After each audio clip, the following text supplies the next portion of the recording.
Eu fico muito feliz em participar dessa tribuna, desde o início do ano passado, né, que estamos juntos aqui, buscando compreender, encontrar caminhos para uma humanidade melhor, mais justa. Além do mais, há uma psicosfera assim, bastante comprometida, né? Todos que participam aqui, todos que acorrem a esse lugar, é porque tem algo a mais na sua busca, né? Além do lado profissional, o lado também existencial, o lado espiritual, o lado ético.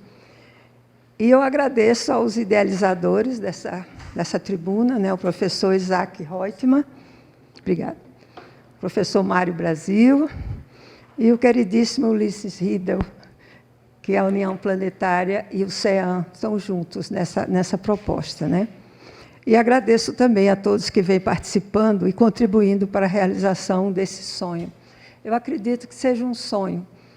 Aquele sonho que se sonha só é só um sonho. Sonho que se sonha junto é realidade. Esse é o nosso slogan da terapia comunitária. Então, hoje nós vamos apresentar uma reflexão sobre a saúde psicossocial dos estudantes universitários da UNB, juntamente com a proposta do programa para a criação de uma rede de apoio psicossocial, utilizando práticas integrativas e complementares em saúde, que são as PICs, que vai ser apresentado, que foi trazido. Só uma historinha aqui. Eu dei uma disciplina de verão, esse mês de janeiro, aqui no CEAM, no café, e tive a alegria, né, nos trabalhos, na apresentação dos trabalhos, essa equipe, composta pela Ideli, a Sara e a Emily, mais uma colega, a Verônica, né, elas trouxeram como trabalho final da disciplina essa proposta de fazer essa rede e já trazendo a ideia das práticas integrativas e complementares. Então, eu comentei com elas, eu acho que o nosso campo entrou em sintonia, porque eu já até tinha pedido a Jana para falar no começo desse ano, exatamente para apresentar uma proposta. E aí as meninas, quando elas apresentaram, eu disse, não, vamos comigo, porque somos nós, estamos juntas nisso, né? Então a proposta nasceu dessa maravilha, né, desse contato professor, estudantes, professores, né? E antes de apresentarmos a proposta, eu vou fazer uma passada, não muito longa, apesar de que a literatura tem muitas publicações sobre esse tema, né? As publicações sobre a saúde psicossocial dos estudantes universitários, não só da UNB, mas também em algumas universidades brasileiras e também pelo mundo, né? Então, só essa frase que eu gosto: para alcançar a verdade, é necessário, pelo menos uma vez na vida, se desfazer de todas as opiniões recebidas e reconstruir de novo, desde o fundamento, seu próprio sistema de conhecimentos.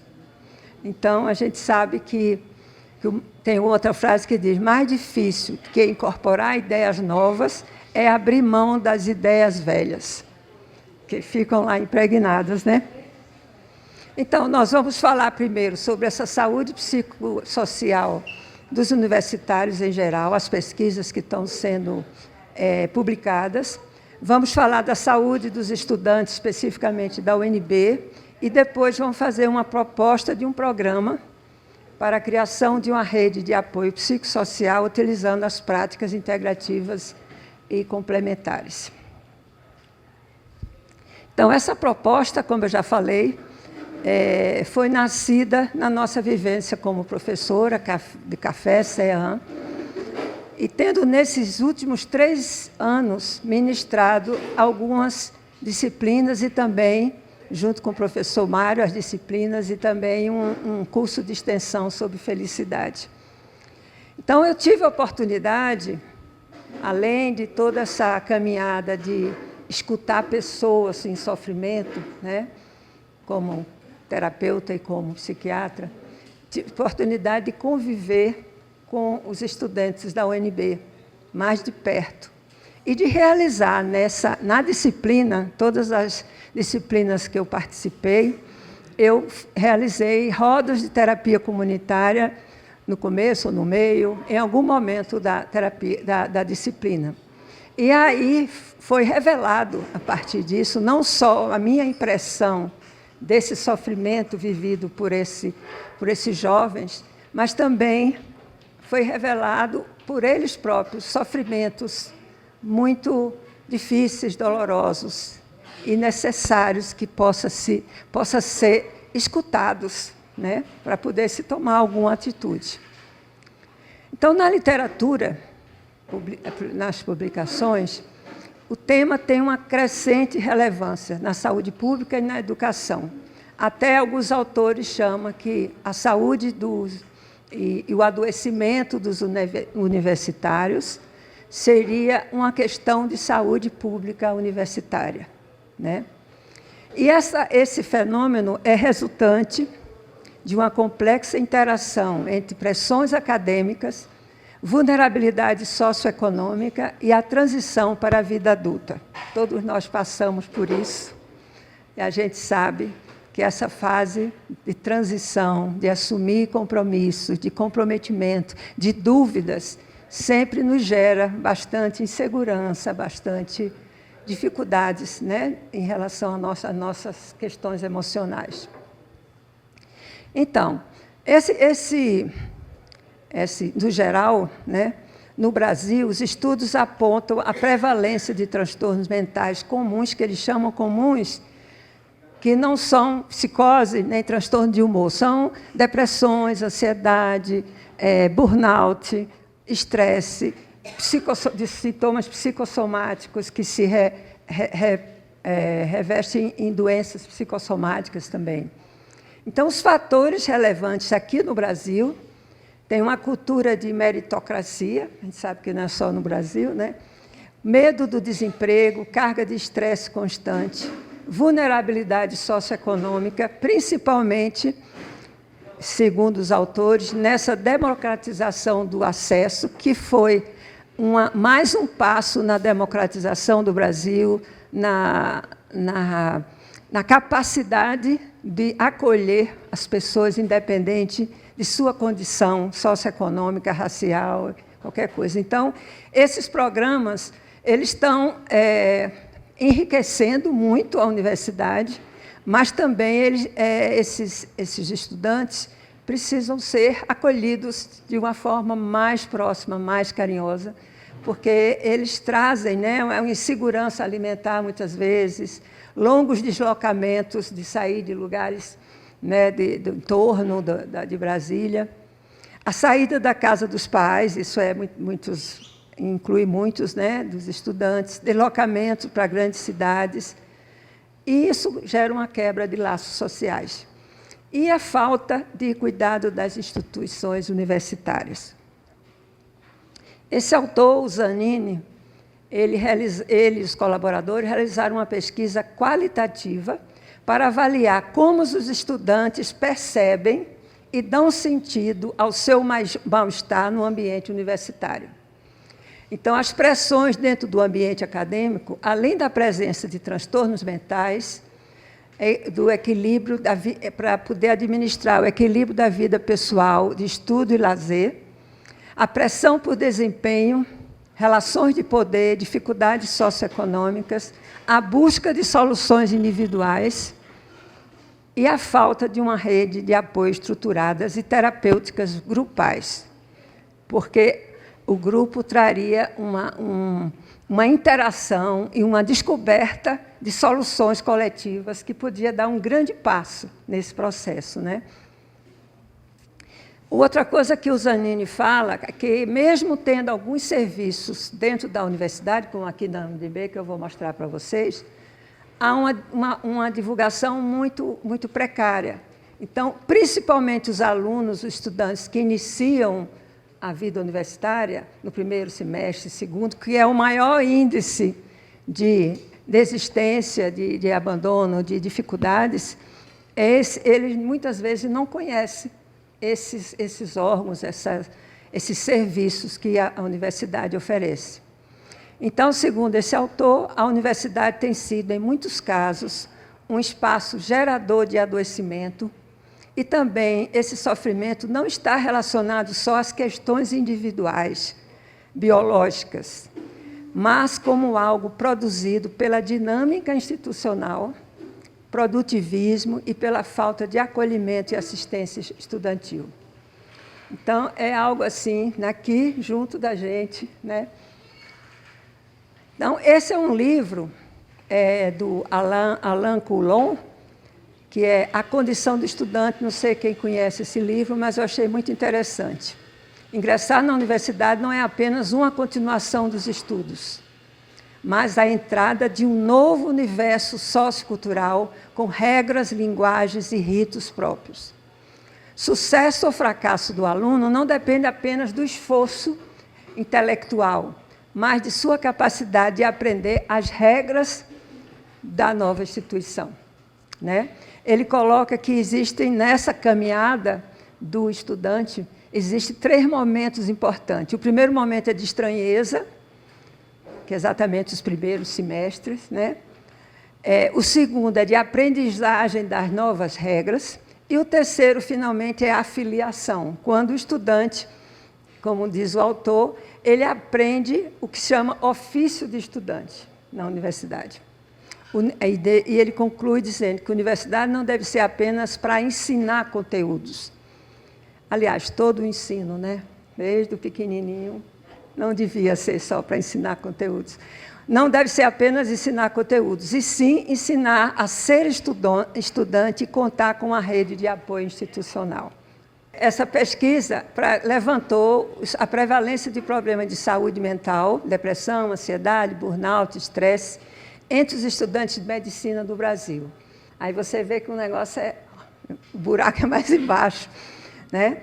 32% sofriam de ansiedade, 13% relataram ideação suicida, 52% níveis significativos de estresse, além do burnout.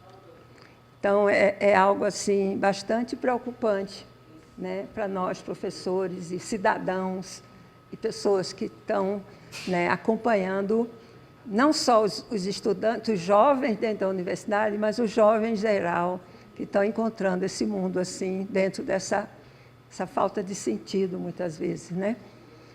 Efeito do racismo. Eu achei muito bom encontrar esse trabalho, porque, segundo os autores, estudantes negros frequentemente vivenciam o episódio de discriminação racial direta ou indireta no cotidiano acadêmico.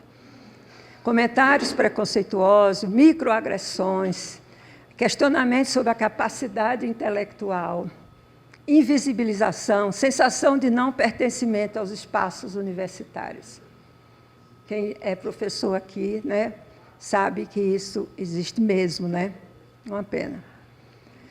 Os autores desse trabalho associaram as vivências de racismo sobre impacto que causam impacto significativo na saúde mental. Sentimento de isolamento, ansiedade, tristeza, insegurança, pressão constante para provar a competência. O racismo cotidiano também pode provocar desgaste emocional, sofrimento psíquico, afetando a autoestima e o desempenho acadêmico. Eu escutei nessas terapias comunitárias alguns alunos dizendo, quando eles estavam na sua cidade, eram alunos brilhantes, despontando primeiros lugares, conseguindo vaga, né, no vestibular. Mas, quando chegaram aqui na universidade, eles ficaram emocionalmente tão desestabilizados que o rendimento começou a cair. Aí, o rendimento caindo, eles ficam mais desestabilizados ainda. Então, a gente vê que não é falta de capacidade, muitas vezes é a falta de adaptabilidade, de um lugar mais protegido, né? Esse estudo foi um rastreamento para sintomas psiquiátricos. Eu vou só ler na Universidade Pública de Viçosa. 23% transtornos mentais comuns, como eu falei para vocês, depressão, ansiedade, burnout, psicossomáticos, e perfis específicos que tinham uma elevação maior desse sofrimento. Era mulheres, estudantes de menor renda, insatisfação acadêmicas com sedentarismo, baixa qualidade de sono e falta de suporte familiar e social. Esse outro trabalho foi feito aqui na UNB, nos 4 campos, né, do Darcy Ribeiro, Ceilândia, Gama e Planaltina. A alta incidência de sintomas depressivos e ansiosos superiores à média da população. Não pode dizer, não, mas todo jovem tem isso. Mas, comparativamente aos índices da população em geral, da mesma faixa etária, esses meninos tiveram um maior índice desses quadros, né? Aqui, tenho aqui o professor Nilton Molon, que me passou, né, essa experiência dele. Em 2018, ele fez uma proposta dentro da FAC, né, UNB, de atender os estudantes, institucionalizar um espaço permanente de cuidado em saúde mental, com ênfase na prevenção da ideação suicida, ancorada em referenciais da psicanálise, porque ele é professor e é psicanalista. A ANDIFES, que é a Associação Nacional de Dirigentes das Instituições Federais de Ensino Superior, em 2019, ouviu 424 estudantes no Brasil inteiro, de 63 universidades, e representando um universo de 1.200.000 alunos naquela época. Dificuldades emocionais. Cerca de 80% dos graduandos relataram sofrer com alguma dificuldade emocional, 83%. Sintomas de ansiedade entre 63% e 74%. E de ação suicida entre 8,5% de estudantes. Pensamentos suicidas e 10,8% convivem com a ideia de morte. Então, eu separei a questão do suicídio, né, que é uma questão grave, sofrida, a pessoa tende ao isolamento, tende a não conversar nem com pais, nem com professores, né? E, segundo essa pesquisa, o suicídio é a segunda causa de morte entre os universitários. Eu acredito que a primeira seja de acidentes, né? E a segunda causa, é muito triste isso, né? Mulheres apresentam mais ideação e os homens maior letalidade. Os alvos críticos são estudantes bolsistas e minorias étnico-raciais. O estigma é o maior impedimento para o tratamento. A gente vê isso na psiquiatria como um todo. As pessoas não procuram ajuda por vergonha, por achar que é uma questão moral, não é uma questão de um sofrimento real, e acaba se isolando, né? Em resumo, foi isso, né? Eu teria outro, mas ele não vai dar tempo. Os autores falam do sofrimento dos universitários como devido à pressão por desempenho, instabilidade financeira e a transição para uma vida adulta. Maior prevalência de transtornos psíquicos nesses grupos. Bem, como pessoalmente, né, participei dessa convivência com esses estudantes nessas disciplinas, e também a realização de rodas, de interação grupal, de trabalho assim, de poder falar da dor, do sofrimento, né? Eu percebi, aí é uma questão não é uma pesquisa, dificuldade de se expressar em sala de aula, uma timidez, uma baixa autoestima ou vergonha dos colegas ou do professor, né? Isolamento pessoal e emocional, sofrimento com dificuldade de adaptação ao ambiente universitário, sensação de certa hostilidade, sentimento de exclusão. Então, eles são excluídos e acabam desenvolvendo uma couraça defensiva de também excluir. Então, há um processo, né, que se retroalimenta. O sofrimento, devido aos fatores com pressão acadêmica, competição, Tem mais uma precariedade naquelas pessoas com precariedade econômica e fragilidade das redes de apoio. Sintomas de ansiedade, depressão, esgotamento, especialmente nos primeiros anos de graduação e em cursos altamente exigentes. Outro aspecto que tem me chamado a atenção é o sentimento de baixa autoestima.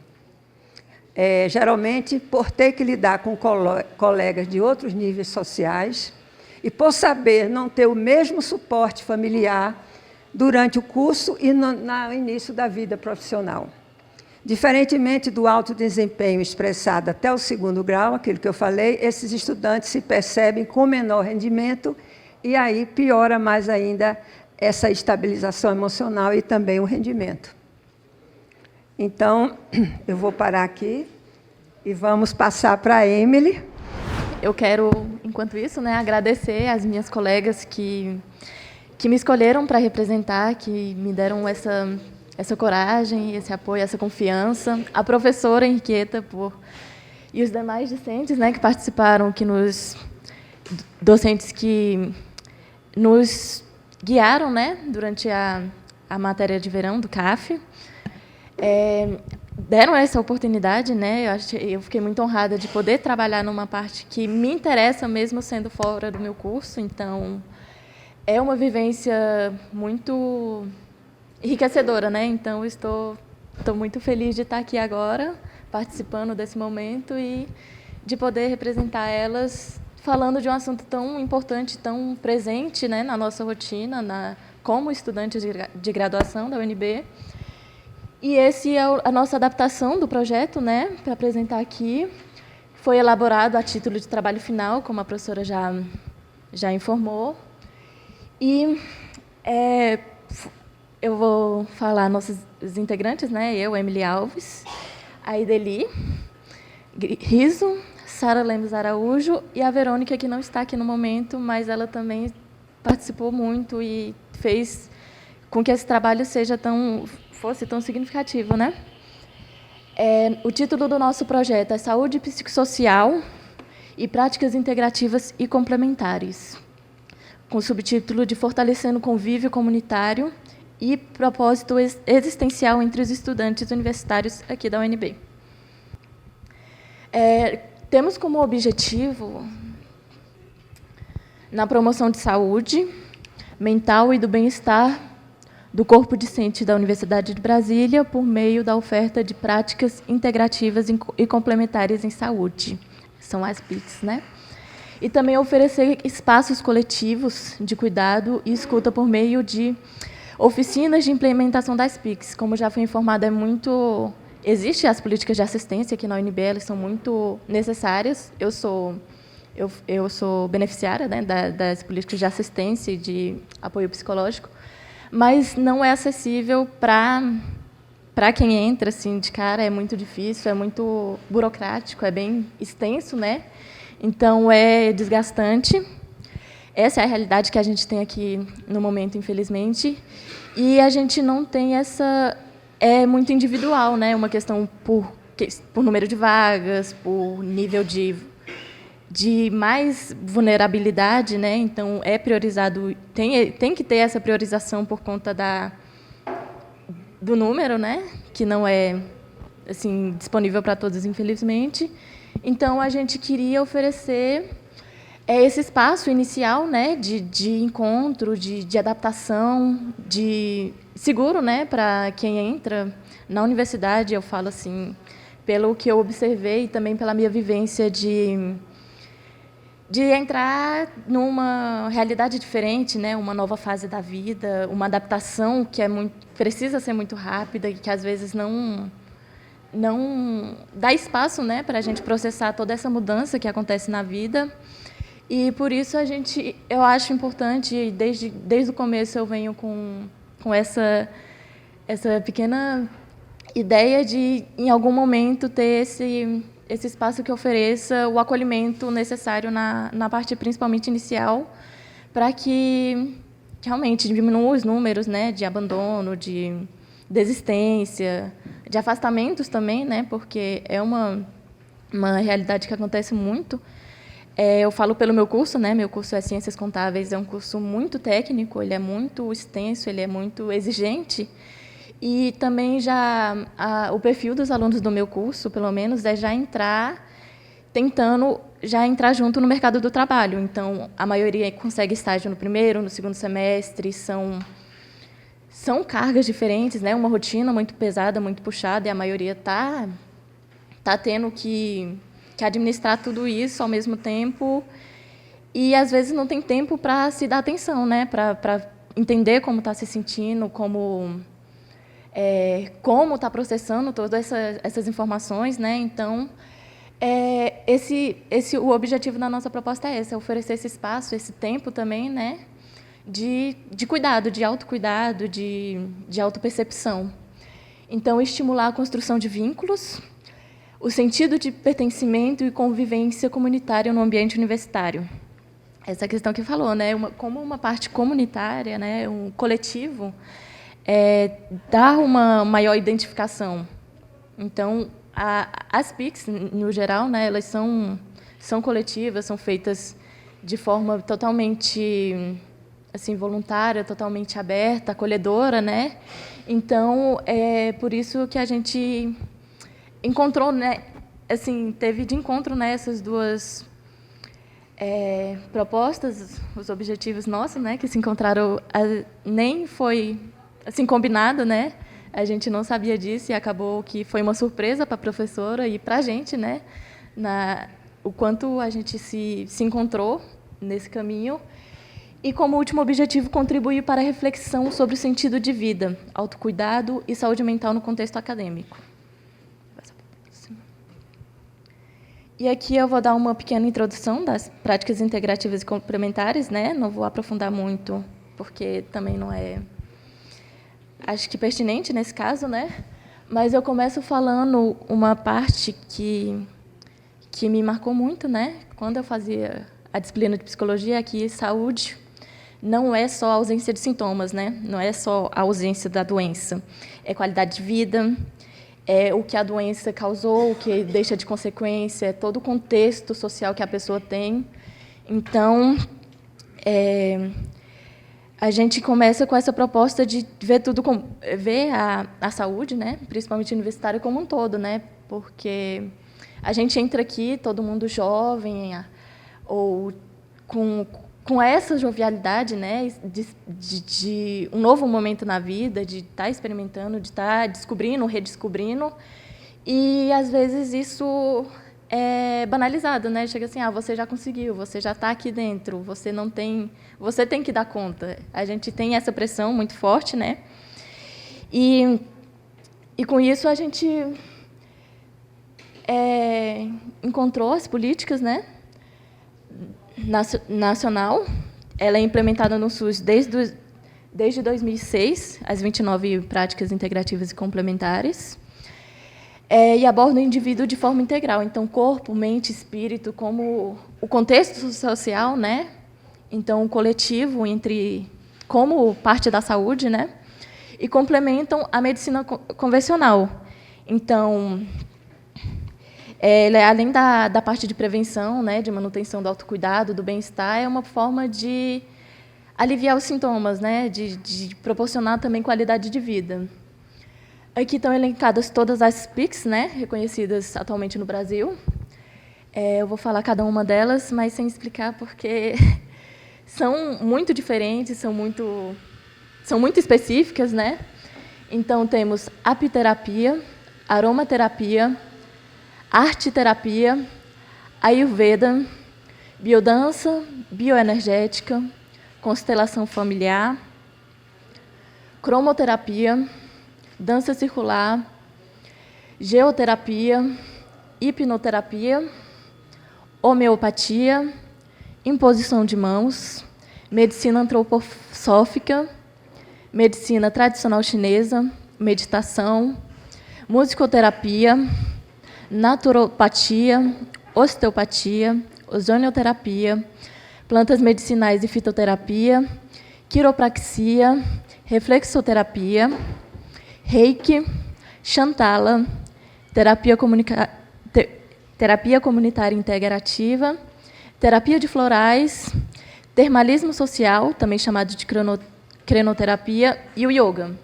Então, essas são as PICs, né? Elas são implementadas pela rede de saúde, assim, pública do Brasil, né? Pelo SUS, em postos, UBSs, em alguns hospitais especializados, terceirizados. Então, tem essa rede e abarca uma parte, né, da comunidade, muitas pessoas que são beneficiadas, mas ainda não temos ela dentro do contexto universitário. Eu vou falar das PICs, né? Eu acabei descobrindo várias delas sendo aplicadas na minha vida, inclusive, não pelo nome conhecido, né? Então, assim, meditação, o reiki, a medicina tradicional chinesa, a aromaterapia, que está muito presente, assim, acho que já muito difundido, né? E eu achei muito interessante a Shantala, que é massagem em bebês e crianças, né, para aperfeiçoar os vínculos e também para a desenvoltura deles, né. Realmente não conhecia, e são técnicas milenares. Elas são muito anteriores à medicina tradicional, né, científica, e também dão muito resultado. Então, elas são válidas, são muito necessárias, e eu acredito que elas fazem uma diferença muito grande estando no nosso convívio aqui. A nossa proposta central, como projeto, né, é desenvolver atividades que poderão ser conduzidas, né, por professores, por convidados da comunidade com experiência na PIC proposta, ou por profissionais da Secretaria de Saúde. A professora Henriqueta mesmo falou que ela tem contato com o pessoal do SES, da Secretaria de Saúde aqui do DF, que desenvolvem projetos, né, de PICs, e também teria como ver, como procurar, como ter formas de trazer isso para aqui, para a UNB, pelo menos assim, de forma a título de conhecimento, né, de interesse para quem chega, né, para quem chega a ter contato. Às vezes a gente não tem essa informação assim por não conseguir pensar nessa possibilidade. Então acho que é uma vivência válida.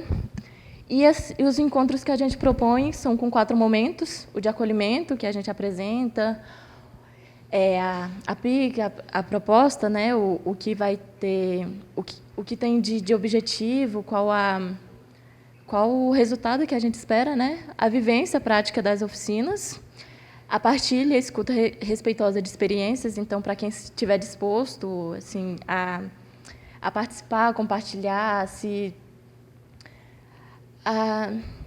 se abrir, né, para falar.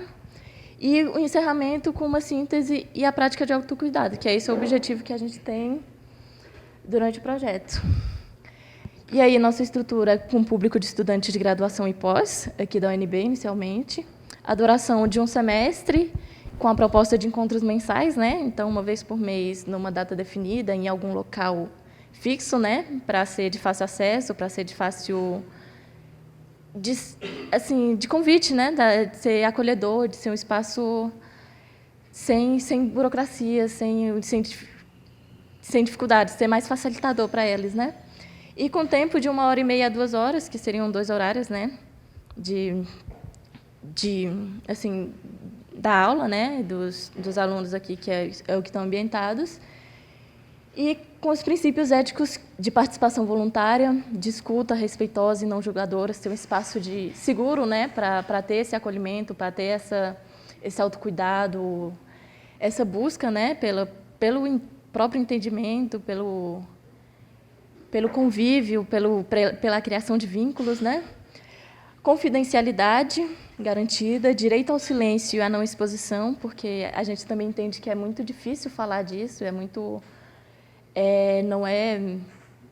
não tem que ser uma coisa forçada, tem que ser uma coisa assim da pessoa se sentir confortável. Então, e nesse mesmo sentido, respeito às diversidades, né? A UNB é um ambiente plural, é integrativo, e a gente tem diferença de diferentes crenças, idades, histórias, vivências, né? Então, esse respeito às diversidades de todas as formas é necessário para que a gente desenvolva um ambiente seguro. E os resultados com isso, que a gente espera com isso é a redução do isolamento social entre os participantes, né? Como realmente a proposta de um grupo, né? De ter uma rede de apoio, uma rede de afeto, né? Eu gosto muito dessa palavra, uma rede de incentivo, de parceria.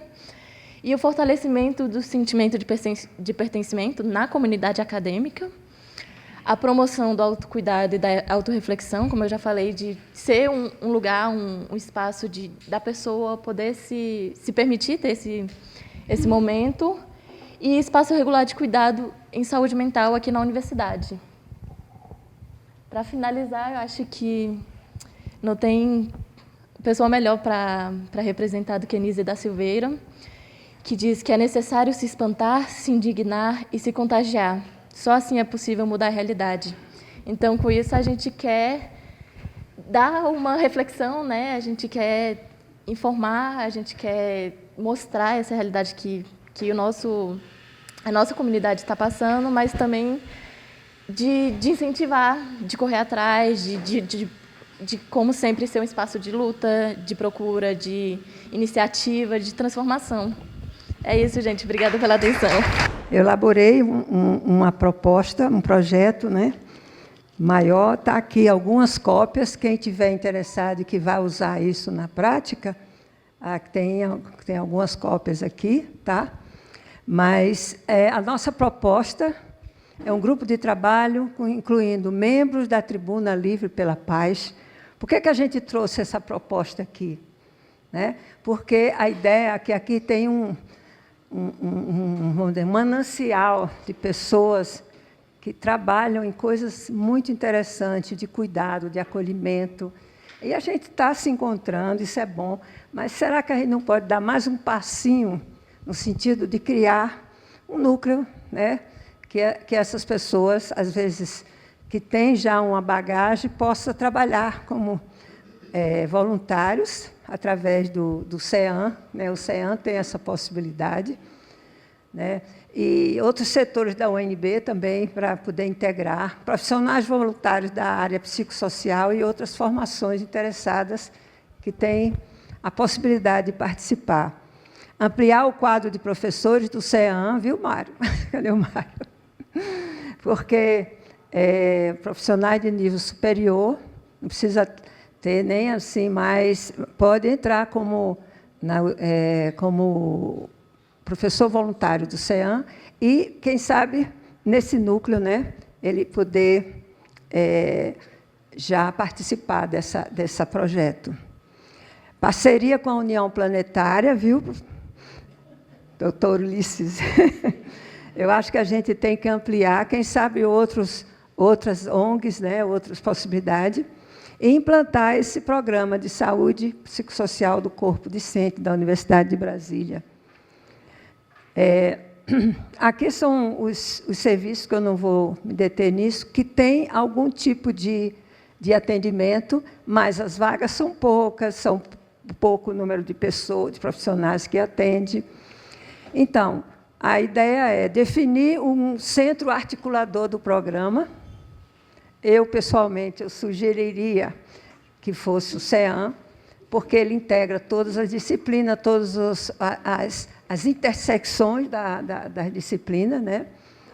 Articulação da UNB para levantar as possíveis parcerias, investir nas parcerias externas, porque existe um setor em várias secretarias do Brasil, inclusive o DF, Secretaria de Saúde, na coordenação de PICs. Aqui no Distrito Federal tem 14 PICs, se não me engano, sendo a realização de grupos de acolhimento, de fala, de escuta. Eu falo especial a terapia, porque eu faço parte dela, né? E outras práticas integrativas. E avaliação do programa. Então, a ideia partimos para uma ideia de prática. E criar esse núcleo nessas parcerias, viu, Ulisses e Mário, ali. E a gente poder avançar, dar mais um passinho nesse acolhimento dessas pessoas, né, que estão precisando, com certeza. Muito obrigada, gente. Henriqueta, eu falei que eu queria vir hoje de qualquer jeito, mesmo que eu tenha que sair um pouco mais cedo. Por quê? Eu já pensava, a Henriqueta vai nos trazer um projeto.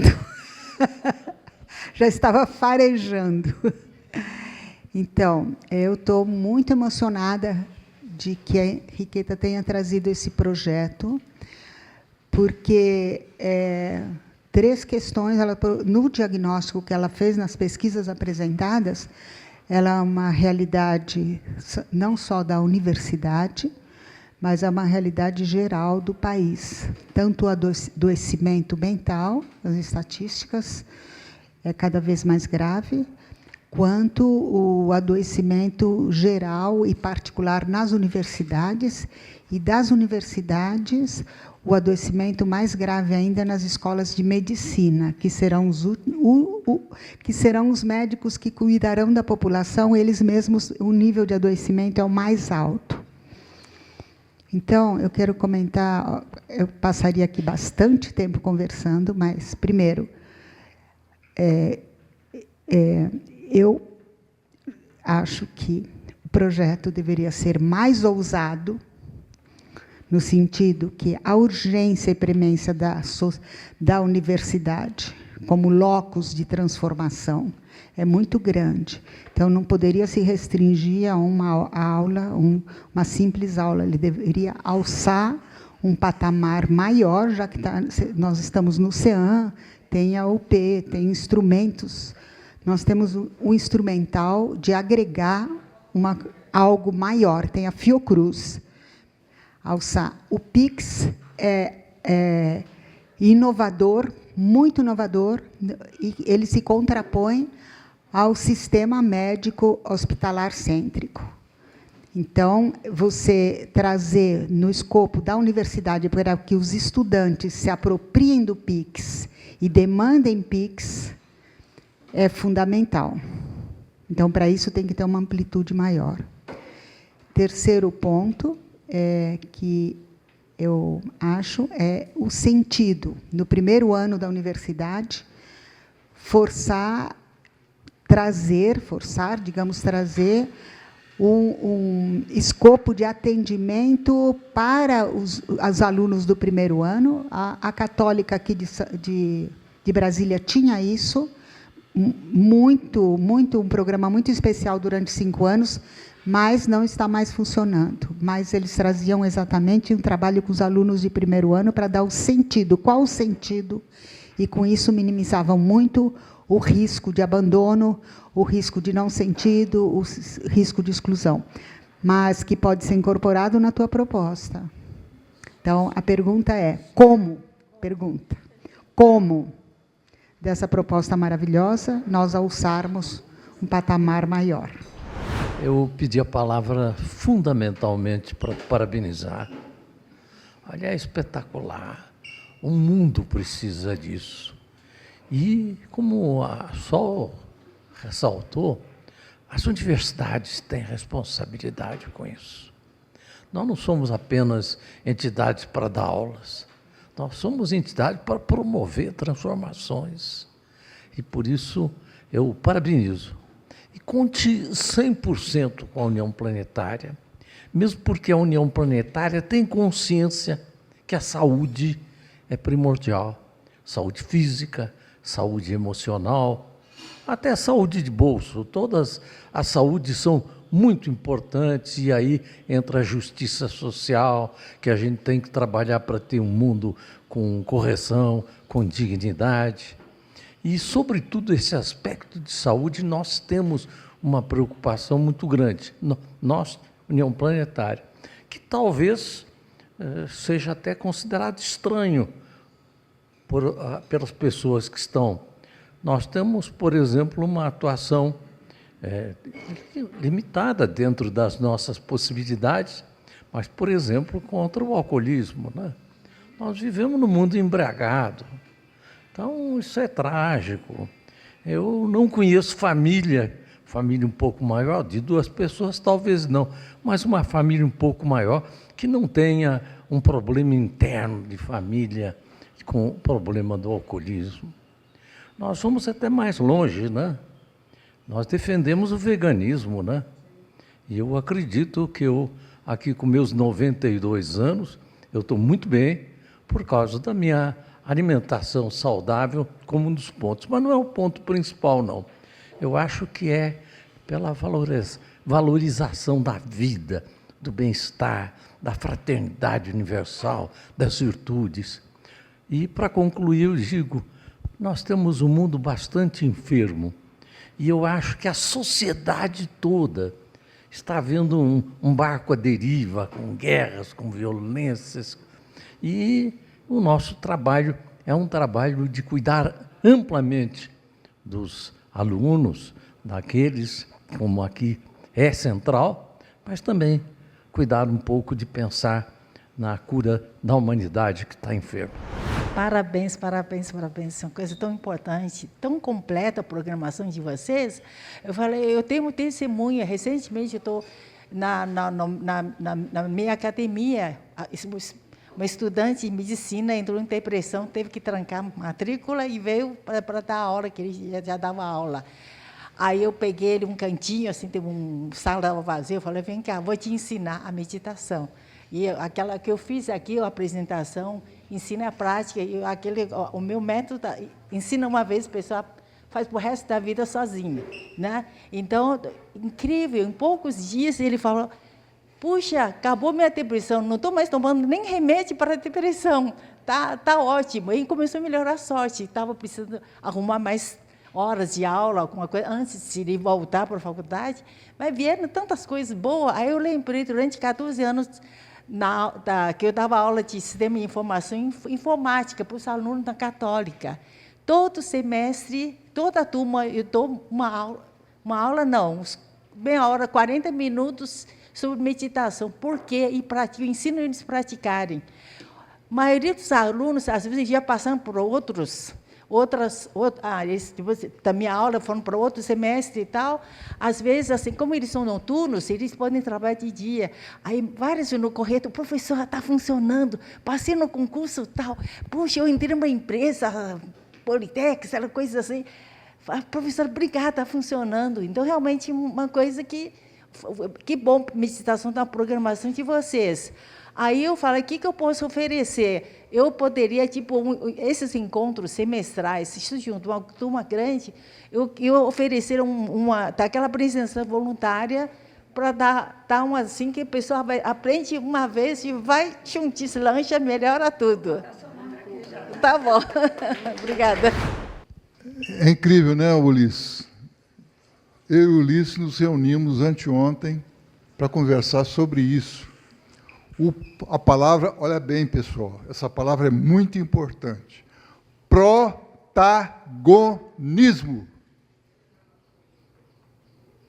É preciso que nós, que somos melhores um pouco do que esse pessoal que está aí, que precisa pegar um ônibus para vir trabalhar, por exemplo, eu estou dizendo que somos melhores nessa situação de viver, nós precisamos, até por amor ao próximo, que muitos aqui pregam, e eu tenho certeza que muitos aqui exercitam, para que haja efetivamente uma participação nossa na melhoria do mundo que está aí perdido em guerra. Nem o Trump está sabendo mais o que faz. Incrível. Pessoal, eu pedi a palavra porque eu já fiz isso aqui na Universidade de Brasília.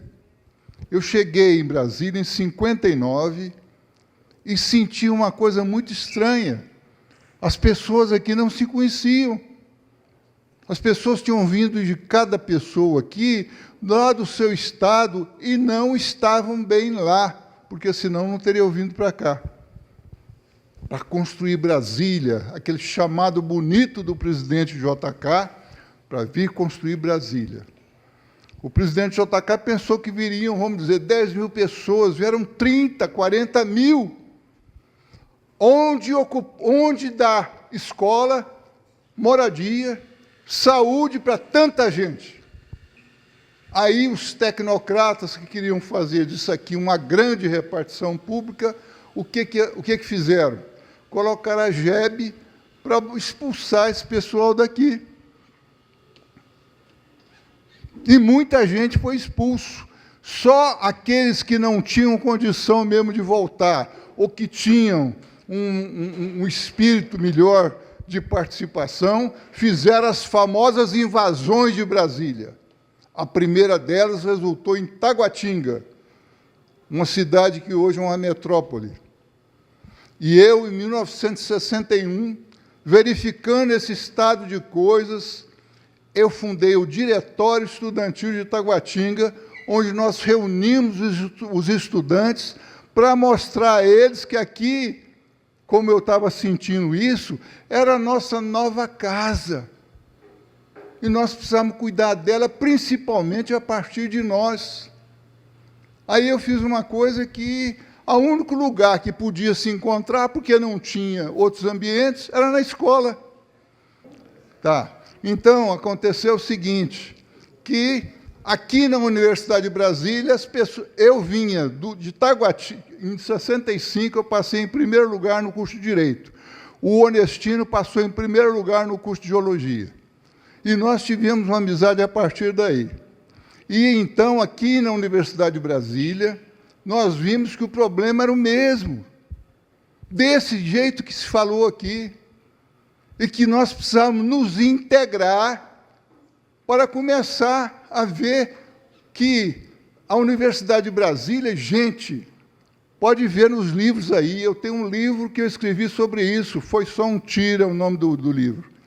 A Universidade de Brasília era um corpo estranho na cidade de Brasília, até porque os tecnocratas não queriam que Brasília tivesse estudantes, porque estudante faz greve junto com o operário, não podia ter indústria, não podia ter família, por isso é que jogavam fora as famílias que vinham para cá, expulsavam as famílias que vinham para cá, e não podia também ter movimento social qualquer.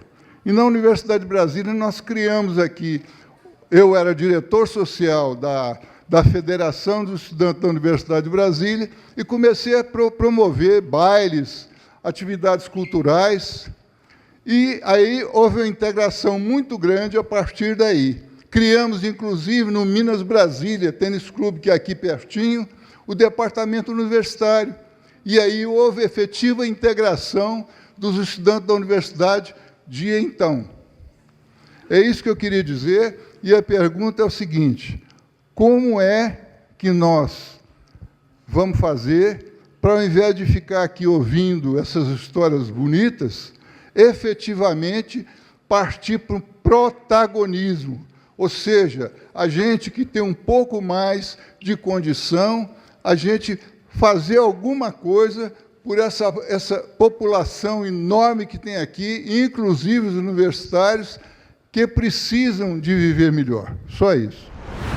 Bom, muito bom ouvir essas duas mulheres extraordinárias. E eu tenho uma pergunta, uma informação e um convite. Vou fazer os três. Claro, e me junto ao que o Ulisses já disse, ao que já foi dito antes de mim, extraordinário, e já trouxeram a proposta, porque um pouco essa ideia, né, da própria tribuna. E a minha pergunta é para todos nós, quem teve a vida inteira na universidade, é quem educa os educadores? Nós estamos mergulhados num paradigma que sempre foi tecnicista. O Brasil sempre lutou para ter uma educação emancipatória, humanizadora, mas o paradigma educativo desse país sempre foi tecnicista.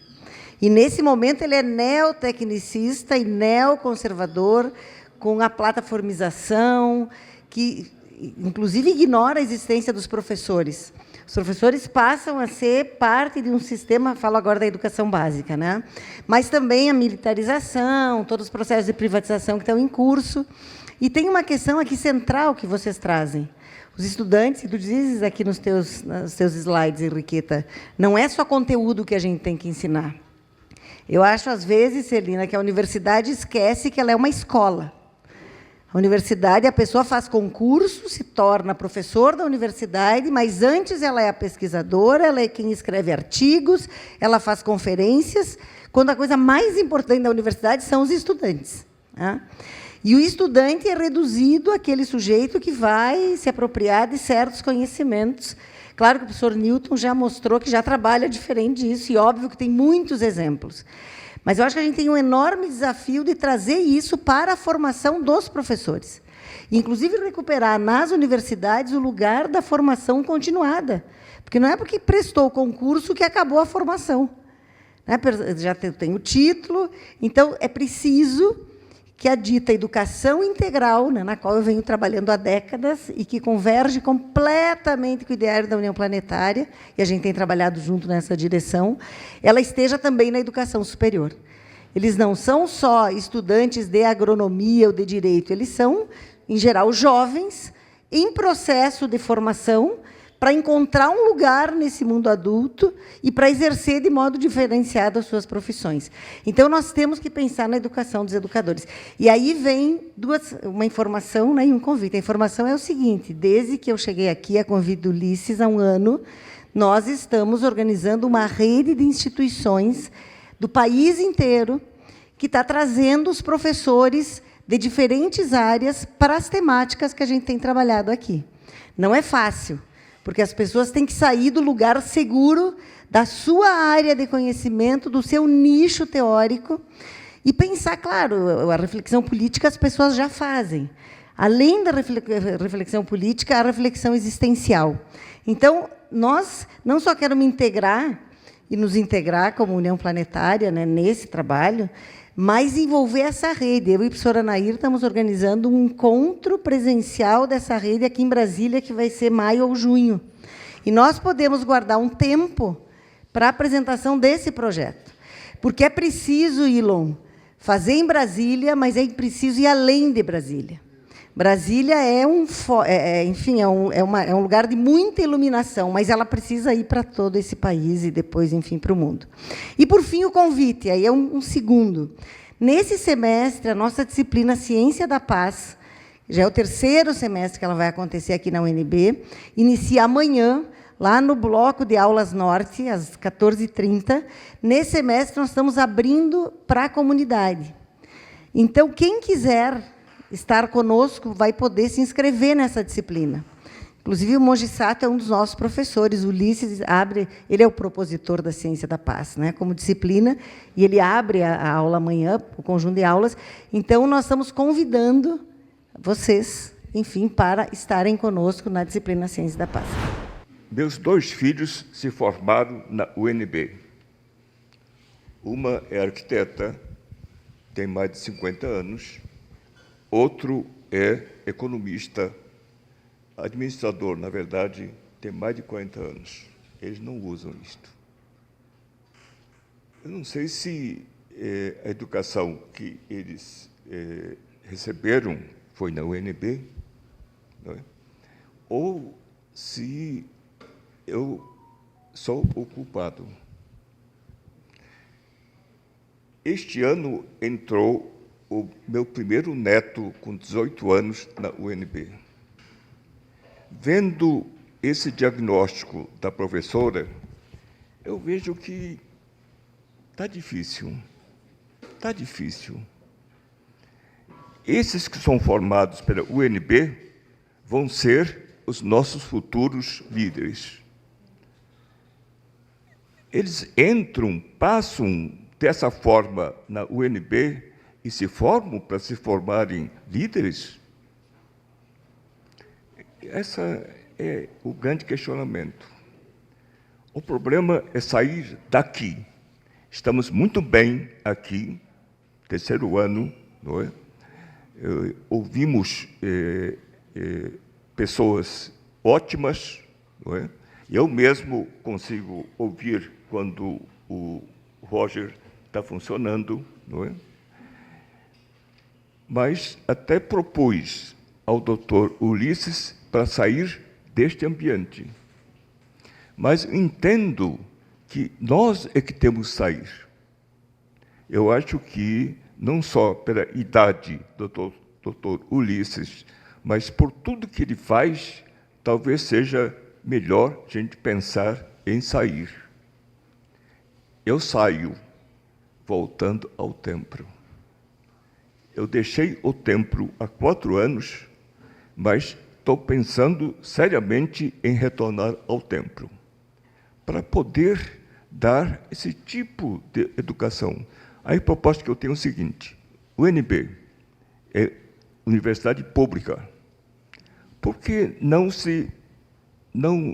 concentrarmos o primeiro ano para esse tipo de formação?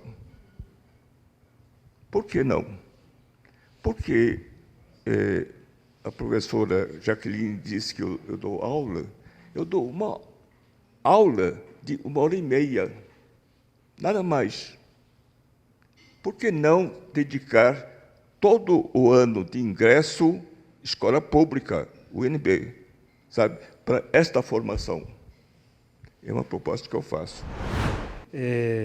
Eu vou só fazer um brainstorming para poder contextualizar a minha sugestão, tá? É uma sugestão que eu quero fazer para a Evelyn ali. Com relação a minha formação. Eu sou de família de agricultores, vim para a UNB em 71, fiz física, terminei em 73, aí eu voltei para a fazenda, precisei voltar lá, e em 77 eu fui para Campinas fazer a graduação em matemática, e depois voltei, acabei ficando na fazenda um período.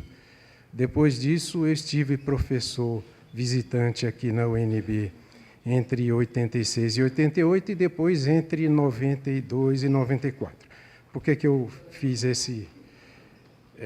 essa contextualização, né? Porque, para mim, os pais, os professores e os agricultores, todos eles têm um mesmo propósito, que é o de transformar sementes em algo cujo potencial pode se desenvolver daquela forma, não é? Então, sobre a dificuldade, eu me lembro que os professores da UNB, eu tive em vários períodos, eles sempre são muito conteudistas, né?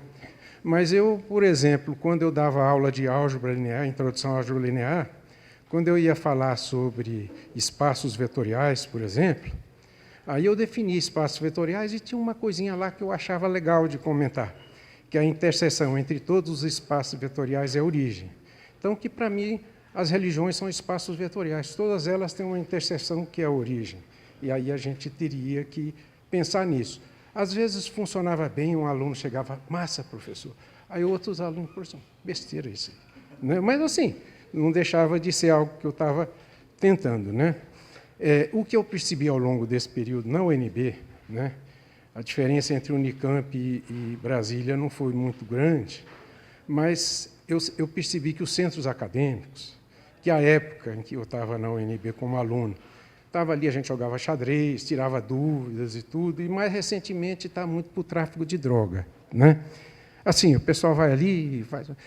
Eu acho que talvez a gente tentasse resgatar essa questão da ideia da multiplicação de sementes, tentar trazer as pessoas do centro acadêmico para poder essas pessoas começarem a ver esse outro lado e talvez poder ajudar as pessoas que podem estar por ali e que têm alguma dificuldade. Então, era isso que eu queria fazer, menos como uma pergunta e mais como uma sugestão. Bom, é um prazer estar aqui. Eu quero muito agradecer, porque parabenizar, né, como o senhor Ulisses falou, porque realmente é um tema muito essencial, né? E pensando assim, realmente em como esses estudantes, né, a gente vê palpável os gráficos, o quanto é essencial a saúde integral como um todo e o quanto é importante a valorização à vida. A valorização à vida no sentido de reconhecer mesmo como um milagre, né? Que quantas pessoas vieram antes de nós. Eu achei lindo a tabela do PIX. Tem constelação familiar, né? As leis sistêmicas, o quanto a gente deixa de dar atenção. E muitas vezes a gente, os alunos, né, vêm de outras cidades, não tem um colo, e não tem um colo às vezes nem da família, porque não pode nem ligar, não pode nem voltar. Então, como que fica esse desamparo? É essencial mesmo assim ter essa estrutura e levar para o Brasil mesmo, porque é inovador no sentido de uma humanização que a gente está ainda desbravando, e a gente precisa desbravar com muita força, porque a gente já vem de uma sociedade que foi estruturada em cima de exploração. A exploração da terra, dos animais, das pessoas, das mulheres, das crianças. Então, a gente precisa, com muita força, unir todas as sugestões, todas as ideias, e fazer com muita força esse movimento, sim, e trazer essa mentalidade, ampliar ela, porque essa normose que fica, né, tipo, você já entrou aqui, você já está na UNB, você tem que dar conta. Poxa, mas eu sou uma pessoa, né, estou numa transição. Onde que fica, né, a valorização do autodesenvolvimento dessas pessoas que estão chegando na vida adulta? Como que é adultecer? Muitos adultos são adultos, mas não adulteceram ainda. Ainda vivem um estado interno, infantil e imaturo, de sofrimento, de inseguranças. Então, a gente precisa mesmo dar esse passo e unir nossas forças. Vou aproveitar que o tempo está curto e agradecer a oportunidade. Gratidão, obrigada. E nós aqui, que estamos toda segunda-feira discutindo a paz, sempre, todo dia, nas reuniões de preparação, se pergunta, cadê os jovens? Onde é que está a juventude que não é protagonista nesse processo de discussão da paz? Nós nos interessamos muito por trazer essa juventude para cá. E eu acho que essa ideia que a professora Jaqueline trouxe é excelente, porque cria uma rede nacional de outras universidades que vão acolher esses jovens, que vão retirar esses jovens desse massacre dentro da universidade em busca do conteúdo. Estabelecer relações, interações, discutir o fora da universidade, criando uma estrutura pública, que não é estatal, que vai agir sobre uma parte do Estado, que é uma fração do Estado, que é a universidade. Então, interessa muito para esse fórum acolher essa proposta que vocês trazem e desenvolver, incluindo a juventude no processo de discussão da paz. É isso. É uma coisa que foi falada muito, começou com a Sol e perpassou várias falas. Pensar grande, né? Pensar em algo mais ousado. Eu sou suspeita, porque eu sempre estou pensando em algo mais.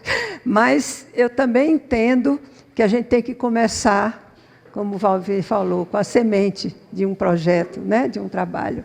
E que estamos aqui dentro da universidade. E criar essa rede, eu acho que tem que ir no processo e fazendo acontecer, né?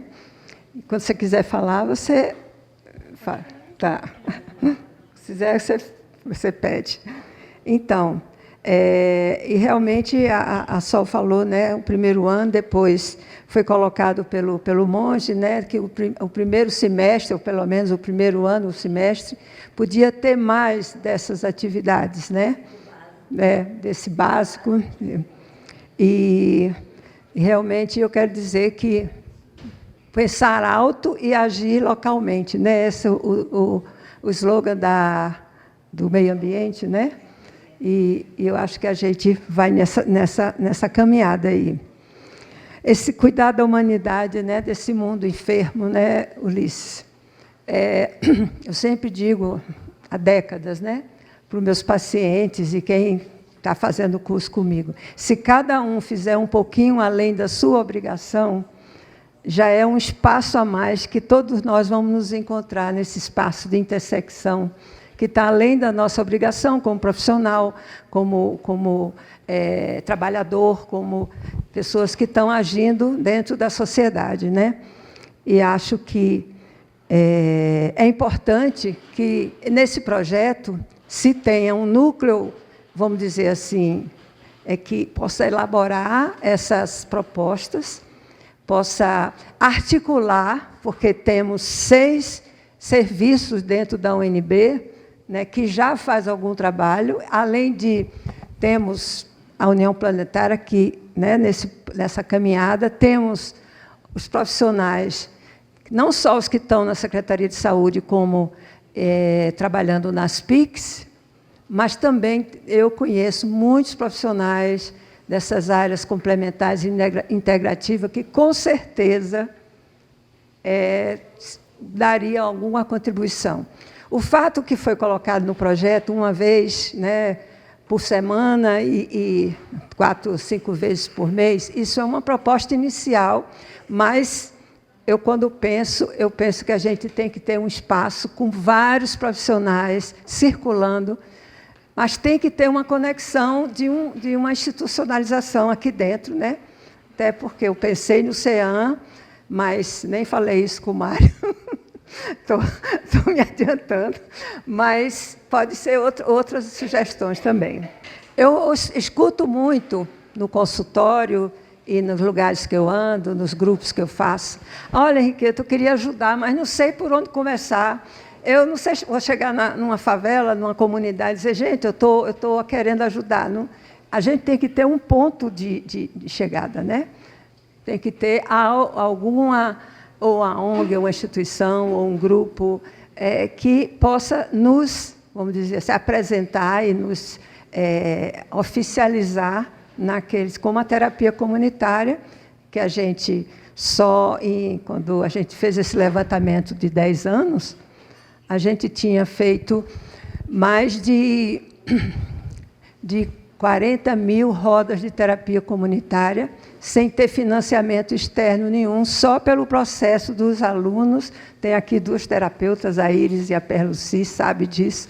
Pelo processo da própria aula ou da própria formação, cada aluno teria que realizar, primeiro era 70, depois 45, passou até 30 rodas nas comunidades.